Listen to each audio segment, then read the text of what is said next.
there to share the wealth in that regard. Boston was pushed out. 7 to shoot. Boston methodical. On her take. After they had fallen behind by 6 in the quarter, then Sydney Colson, as Aliyah Boston has an extended conversation with the officials, and then is gonna get over to Angel Gray. Angel? The silence in the Indiana Fever's locker room after their 81-80 loss to the Dallas Wings was deafening. It wasn't just the sting of a crucial defeat in their playoff push, it was the gut-wrenching feeling of a victory being stolen right from their grasp. A game they had clawed their way back into, despite a roster decimated by injuries, ended in a whirlwind of controversial calls, questionable coaching decisions, and a palpable sense of injustice. How did a team that showed so much heart and resilience find themselves on the wrong side of a one-point heartbreaker? The answer lies in a perfect storm of unfortunate events that unfolded on and off the court. Let's go. 7-0 Indiana run. They're within 2 and a foul. This time, Beckers does get the call. I thought this might have been an offensive foul. Howard for the finish. Indiana's considering challenging this call, but they will not, as Beckers gets free.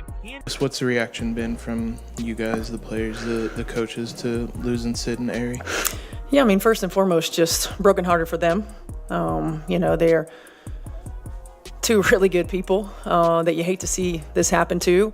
They've been an integral part of what we've been doing, and so hate it for them. Unfortunately, it's part of the deal, and we've got to roll with it. And we've got players in that locker room who believe in one another. Players in that locker room who are as competitive as all get out. We've got versatility, and it's going to have to be on full display. So I think now it's about playing to honor them. Right, and playing for them. Just days before their pivotal matchup with Dallas, the Fever's season was thrown into chaos. In a brutal game against Phoenix, they lost 2 of their key floor generals, Sydney Colson to a torn ACL and Ari McDonald to a fractured foot, both season-ending injuries. This catastrophic... It's never fun to lose. I thought we got a pretty good look out of it. But again, I think, we shouldn't have been in that position to begin with. The 17 turnovers got us there. We shouldn't have even been there. But I thought, Kelsey got a look at it. It's unfortunate, but yeah, on to the next. Just excited. I mean, I know that Indiana is a great organization, and just to be a part of it and just to be here with the great players that I'm going to be playing with, I mean, this is a great opportunity. I'm just happy to be here. What's the most important thing for you in a situation like this to just get acclimated, just to kind of get your feet under you and feel your way around the new spot here? It's not my first time just coming to a new team and coming in and just being me. The biggest thing is just doing what I do best. Playing defense, playing hard, doing whatever the team needs. Obviously, I know they've been down with the injuries. Prayers up for Sid and Ari. Love them both. But like I said, I'm excited to be here, and I'm not going to do too much. But whatever coach tells me to do is what I'm going to do and have fun and enjoy my teammates. The turn of events was compounded by the fact that their superstar rookie, Caitlin Clark, was already sidelined with a nagging groin injury. In the blink of an eye, the Fever were without their top 3-point guards, the very players responsible for dictating the pace and orchestrating the offense.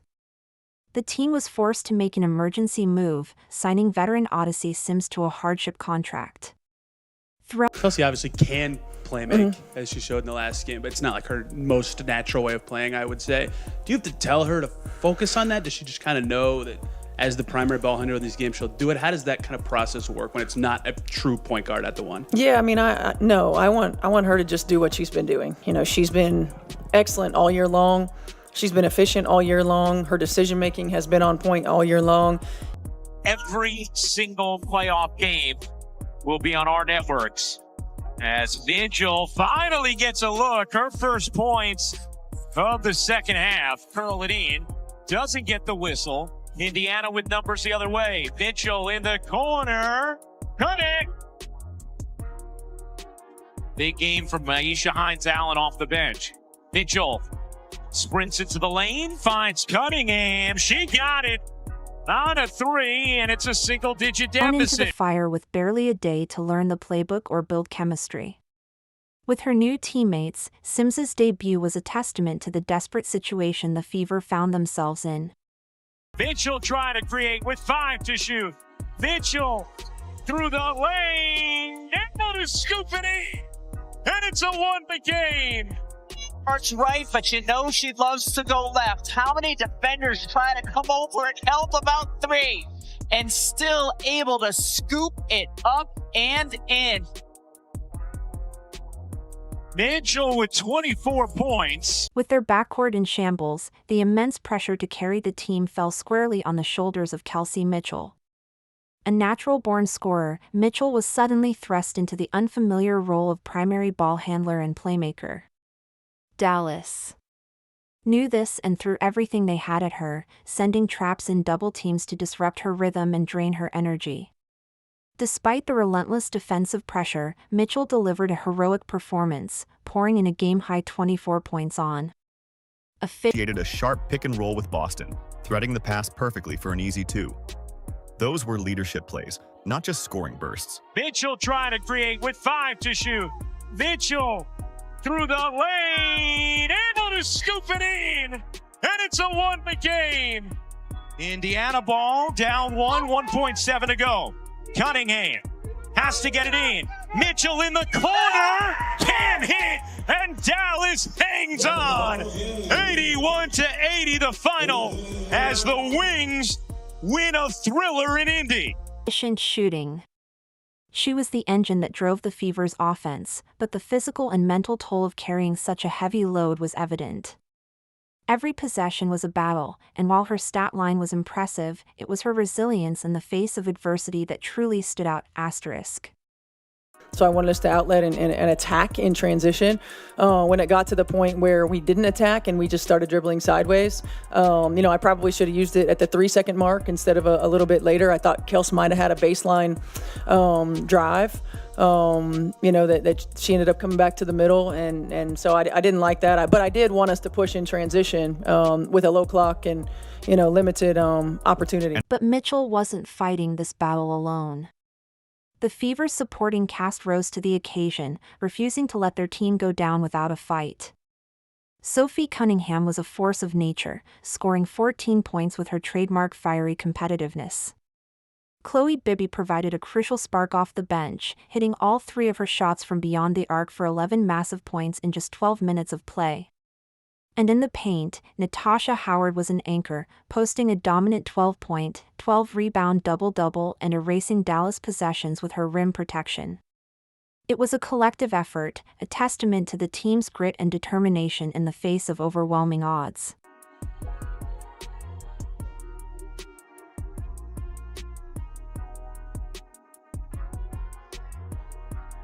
Moment they were mounting their run. Gets it back, 4 to shoot. Cunningham into the corner. Bibby again. Chloe Bibby breathing life into Indiana. A 19-0 Dallas run. Bibby buries the 3, just like in the first half. No player embodied the Fever's fight more than Aliyah Boston. All night long, she battled in the post, absorbing heavy contact on nearly every possession. The officiating, however, seemed to turn a blind eye to the physical play she endured. Here's Cunningham. Off to Boston. Boston turns the corner, spinning inside and laying it in. Glaring example came in the fourth quarter when a Dallas center clamped down on Boston's arm, yet it was Boston who was inexplicably whistled for the foul. The call stood even after a review, a decision that left many in stunned disbelief.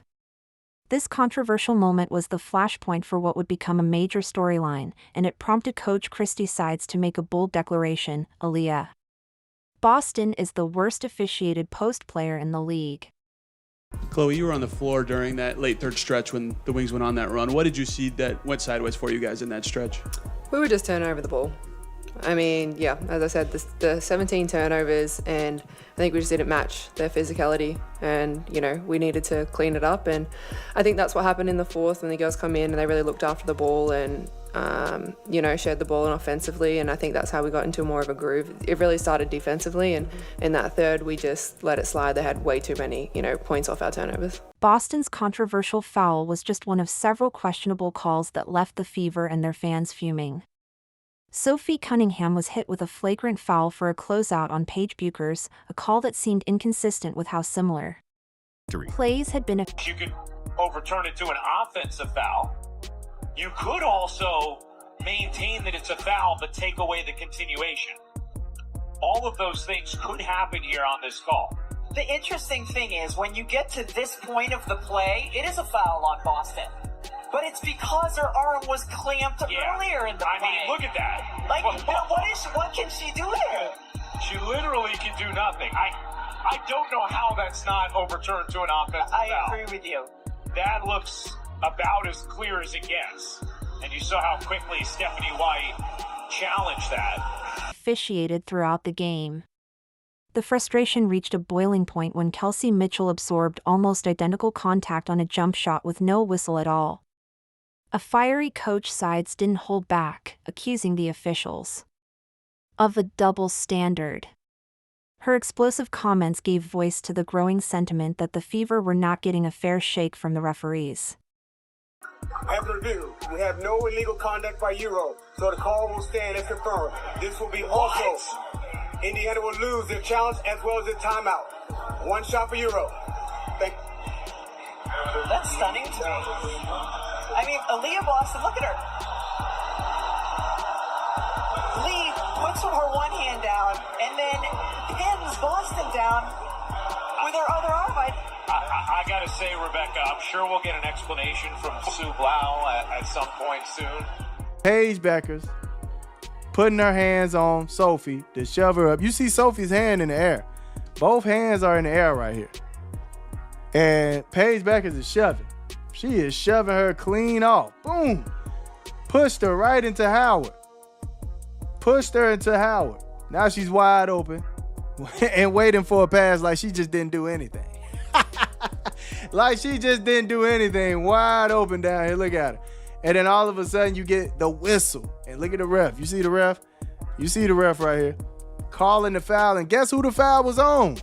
Sophie Cunningham. White voiced what many Fever fans have argued all season.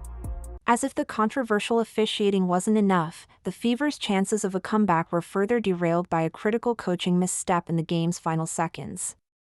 With 11.7 seconds on the clock and trailing by 1, Indiana secured a defensive rebound and had a chance to set up a game-winning play.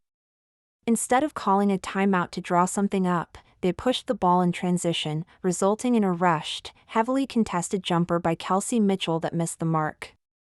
It was a split-second decision that proved to be the difference between a thrilling victory and a devastating loss, a mistake Coach Sides herself would later own, admitting she probably should have used the timeout.